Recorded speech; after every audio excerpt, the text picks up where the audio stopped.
Soy Lourdes Morales, actualmente soy coordinadora de la Red por la Rendición de Cuentas, que es un proyecto que está albergado aquí en el Centro de Investigación y Docencia Económicas. Y este proyecto conjunta a distintas instituciones de educación superior, a organizaciones de la sociedad civil que trabajan en algún tema vinculado con la rendición de cuentas y también a instituciones públicas con cierta autonomía. Ahorita doy clases también, doy clases en la especialidad de rendición de cuentas y combate a la corrupción que se creó en la Universidad Iberoamericana, que es un espacio muy interesante, enfocado a servidores públicos y especialistas que trabajan en el combate a la corrupción, y que pues ha sido una experiencia muy grata porque pues los grupos son muy interesantes, uno aprende más de los alumnos de lo que alguien como docente puede aportar. Por lo general empiezo muy temprano, soy mamá de 3 chiquitos, puros hombres, así ha sido mi vida, siempre rodeada de hombres. Crecí entre 3 hermanos y ahora estoy entre puros hombres, y es un privilegio porque entiendo muy bien cómo funcionan.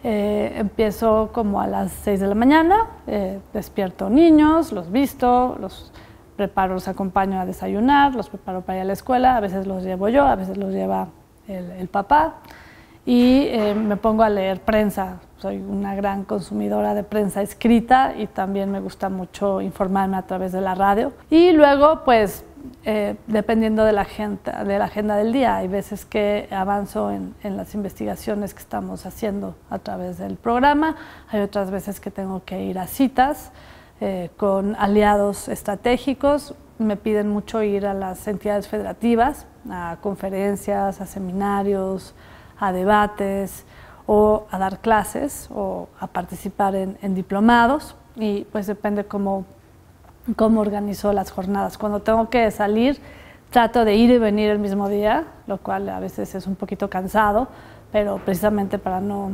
ausentarme mucho de casa. Son vuelos que tienes que salir muy temprano y regresar tarde, pero pues eso me permite administrar mejor el tiempo. Bueno, cuando yo entré a la Universidad Iberoamericana, yo quería ser periodista, y de hecho ejercí un tiempo el periodismo. Entré a la carrera de comunicación. No me interesaba el periodismo televisivo porque pues en ese entonces la agenda estaba demasiado marcada por la línea gubernamental. No me parecía el periodismo más interesante. Tuve el privilegio de tener muy buenos profesores que estaban en la línea de batalla.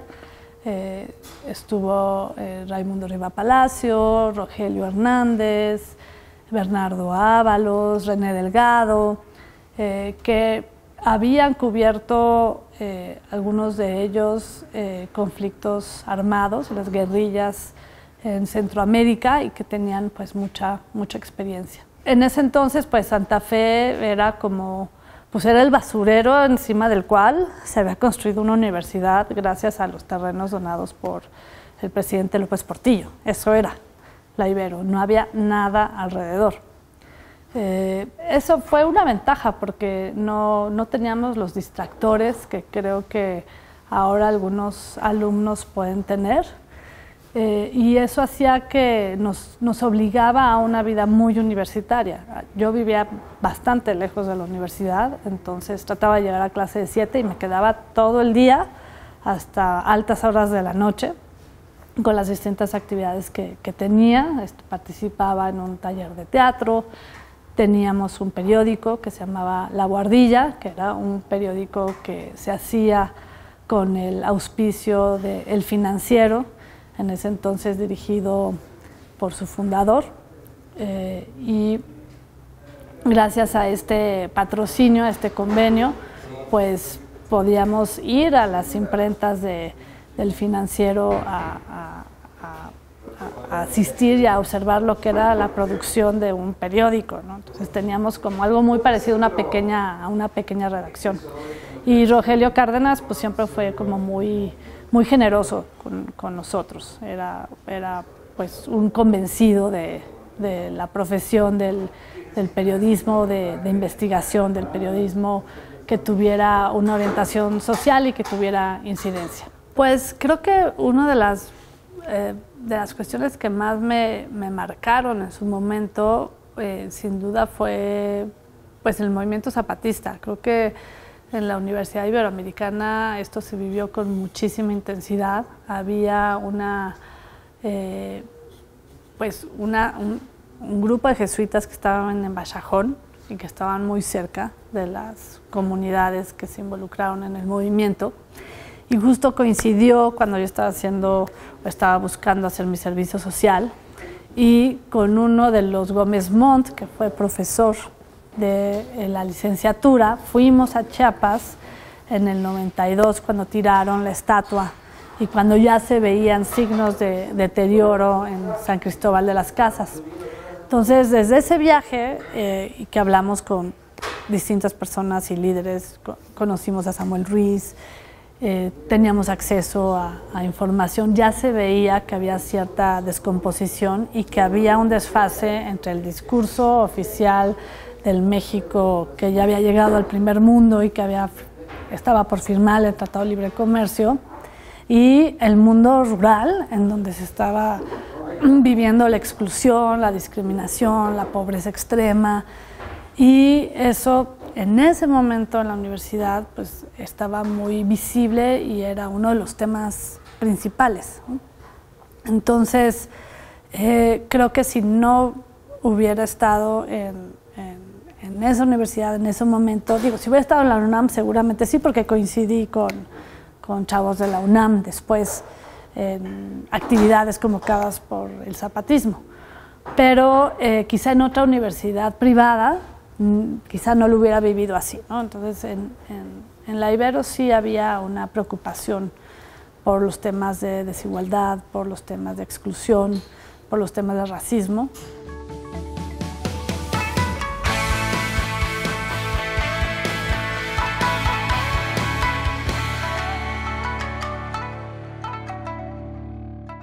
José Luis Caballero Ochoa, académico del Departamento de Derecho y actualmente el director.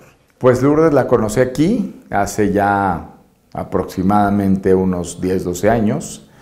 Ella daba clase en la Ibero, estaba muy interesada en los temas de este tipo de cosas, de impunidad, de rendición de cuentas, de movilización social. Lourdes ha tenido siempre un pensamiento de mucha incidencia de izquierda. Y bueno, platicábamos de temas de derechos humanos y platicábamos de lo que ella estaba haciendo y nos hicimos muy buenos amigos. Sí, bueno, ella sí tiene una vena académica brutal, tuvo un doctorado en Francia, ¿no? Maravilloso, y tiene una plaza como investigadora de alto renombre en el CIDE. Es la directora de la Red por la Rendición de Cuentas, que es una red de redes, digamos, una red que no solo agrupa personas interesadas, expertas, conocedoras, sino instituciones.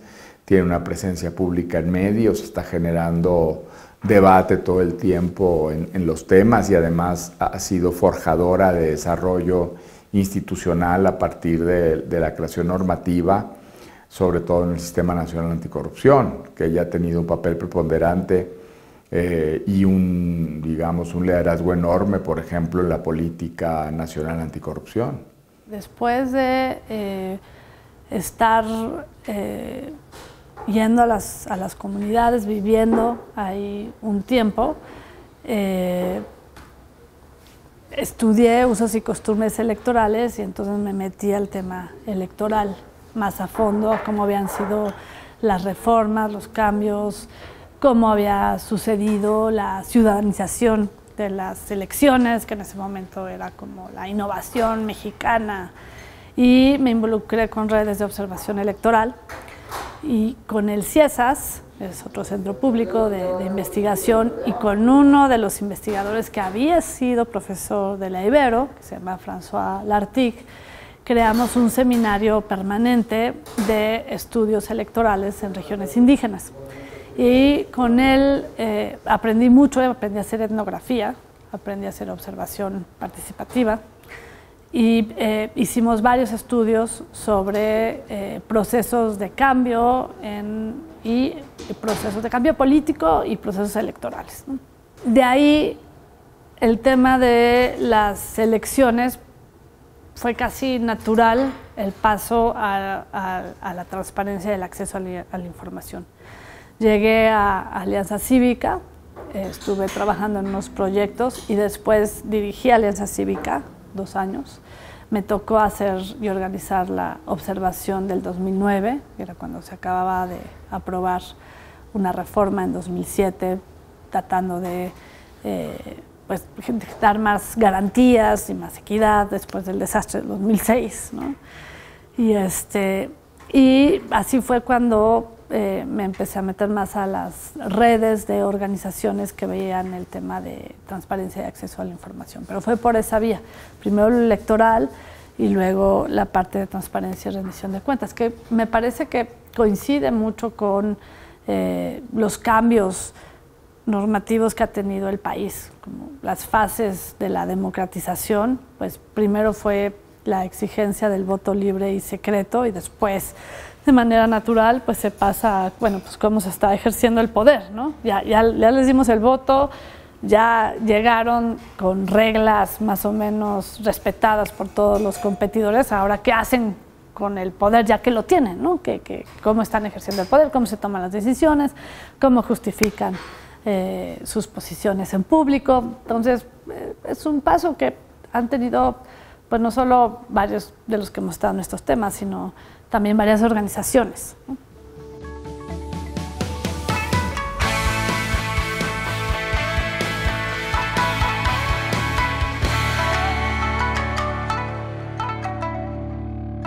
Soy Jorge Javier Romero, yo soy profesor investigador del Departamento de Política y Cultura de la UAM Xochimilco y pertenezco a distintos colectivos de la sociedad civil, a la Red de Rendición de Cuentas, al colectivo Seguridad Sin Guerra, y soy miembro de la Comisión Ejecutiva de la Asociación Civil Nosotros.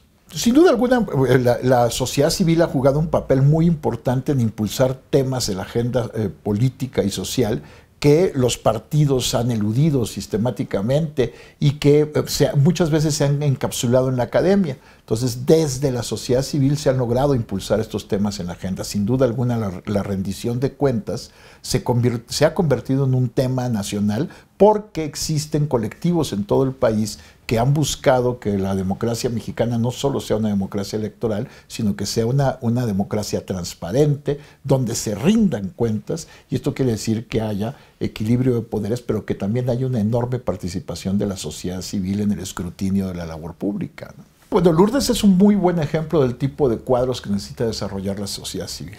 Cuadros con muy buena formación académica, con experiencia profesional y comprometidos con las causas que abordan, ¿no? O sea, Lourdes ha sido siempre una activista que trata de buscar vínculos con la sociedad real, no solo con una sociedad imaginaria, pero que a la vez está constantemente estudiando los temas y es alguien que elabora. Tiene una enorme capacidad de elaboración, es capaz de escribir artículos académicos, pero también artículos de divulgación, artículos periodísticos para defender sus causas, y creo que es el tipo de cuadros que ojalá proliferaran en México, ¿no? De hecho, creo que en la sociedad civil no partidista se han desarrollado personalidades como Lourdes que tienen un enorme valor y que por desgracia no se ven reflejadas en la vida política. Necesitaríamos que este tipo de personajes proliferaran más en nuestra vida pública y que permearan la vida política, ¿no? Porque necesitamos que la vida política se airee, ¿no? Que deje de ser este cenáculo de especialistas o de profesionales nada más de la manipulación y del clientelismo, para tener cuadros que estén cada vez más vinculados con la sociedad. Este proyecto se creó en el 2011 con la idea de generar un contexto de exigencia social y política para que hubiera una ruta para tener rendición de cuentas en el país. Y bueno, desde que inició hasta la fecha, pues ha transitado por distintas fases. La primera fue de propuestas principalmente normativas y de cambios institucionales, ya que pues un diagnóstico que se hizo aquí en el CIDE pues demostró que México había avanzado mucho en materia de acceso a la información, en materia de regular el acceso al poder y tener alternancias y transiciones relativamente pacíficas. Y también en cuanto a la vigilancia de qué se hace con los recursos públicos. Sin embargo, pues estos cambios se dieron en contextos políticos específicos y no generaron una coordinación entre las instituciones, ni tampoco entre los distintos esfuerzos sociales que existen para exigir de los gobiernos mejores resultados, y por lo tanto se necesitaba como unir estos esfuerzos aislados, fragmentados, a través de una política pública. Entonces, la primera fase fue de propuestas, la segunda ha sido de implementación de políticas públicas, y actualmente, a través de un programa que se creó aquí en el CIDE, que se llama Programa Interdisciplinario de Rendición de Cuentas, se está trabajando en formación de capacidades y en investigación aplicada, principalmente en estados y municipios del país, en donde hay pues capacidades diferentes. Bueno, la red tiene que evolucionar, ha evolucionado, de hecho ya no es la misma red de al principio, que era este conglomerado de organismos públicos con grupos académicos y con activistas de la sociedad civil. Ahora es un grupo más de reflexión y de elaboración, ¿no?, que tiene una base más académica, muy anclado en el programa de rendición de cuentas del CIDE. Sin embargo, la red sigue impulsando los temas de rendición de cuentas que necesitan avanzar en México, ¿no? Porque tenemos un país donde la rendición de cuentas todavía está en pañales. No estamos acostumbrados en este país a que haya un auténtico equilibrio de poderes, donde los poderes se vigilen mutuamente. Hay constantes ataques a la autonomía de los órganos que garantizan la separación, la división de poderes y la rendición de cuentas. Los órganos autónomos, que son importantísimos en este proceso de construcción de un poder cada vez más equilibrado, están bajo amenaza, y todo eso hace que la red de rendición de cuentas tenga un enorme futuro y que necesite ser una red vigorosa y que actúe constantemente, ¿no? Yo creo que uno de los grandes espacios de sociedad civil que tenemos en México se llama la Red por la Rendición de Cuentas, y que está haciendo un trabajo de documentar la ruta que debe seguir pues esta agenda en México, ¿no?, que había generado Mauricio Merino y que ahora haya seguido pues de una manera formidable, y a través de sus colaboraciones en el periódico, de su docencia, de su trabajo académico, que combina muy bien con activismo social, pues me parece un tema testimonial enorme, ¿no? Y eso es una cosa también que hay que rescatar. Lourdes tiene una gran ventaja porque es capaz de ser una académica altamente solvente y una investigadora altamente solvente, pero también es una activista y es un miembro de la sociedad civil con una militancia enorme. Entonces tiene esas dos vetas muy bien tejidas, y eso yo creo que también tiene que ver con un sello de la Universidad Iberoamericana.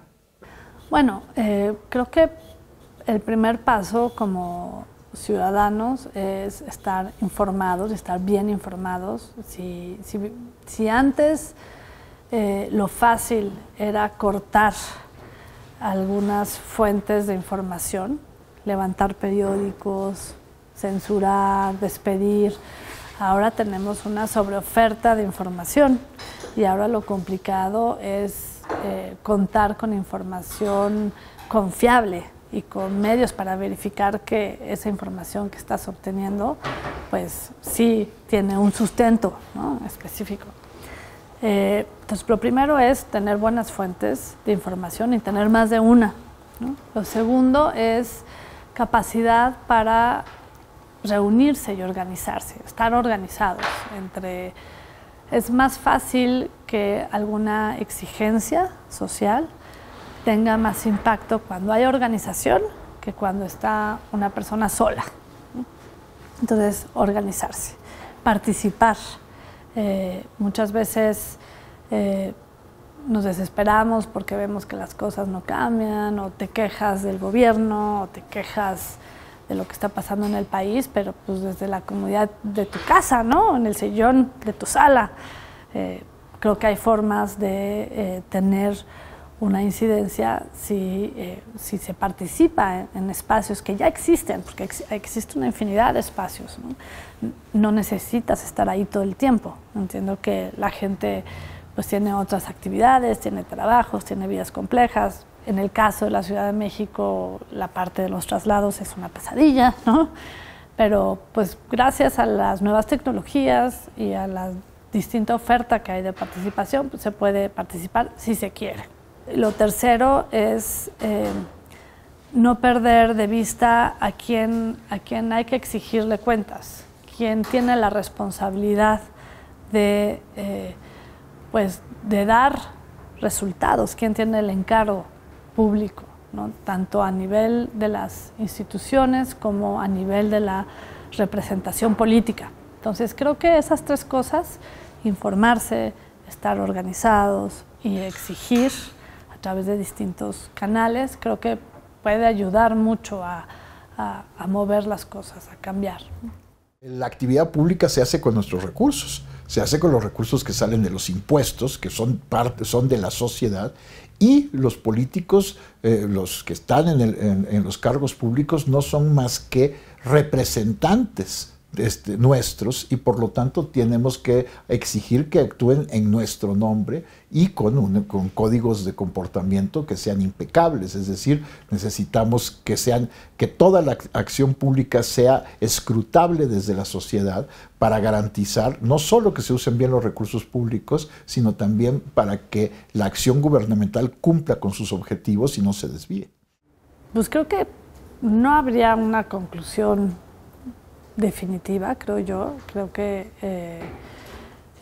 la educación con orientación social en un país como México es fundamental. Creo que fue un acierto en su momento que en la Universidad Iberoamericana se hiciera tanto énfasis en estudiar y visitar y cotejar lo que se discutía adentro de las aulas con lo que sucedía afuera. Y eso creo que tiene que seguir existiendo en cualquier espacio de educación. En el contexto actual, en donde ha sido cuestionado cómo se hace investigación en México, yo entiendo que hay cierta investigación que pues tiene que ser de laboratorio, no hay de otra, ¿no?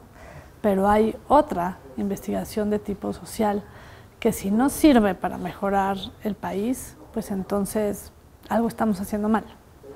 ¿De qué sirve hacer un análisis cuantitativo que no vaya a tener ninguna relevancia en México cuando tenemos los problemas ahí enfrente? O sea, yo creo que sí debe de haber un compromiso dentro de la comunidad académica, más allá de la queja que existe de la falta de reconocimiento, la falta de relevancia o los ataques que ha habido al fortalecimiento de capacidades, pero sí tiene que haber una reflexión más autocrítica de qué tipo de productos y qué tipo de debates se están teniendo con los jóvenes de hoy que serán los profesionistas del mañana.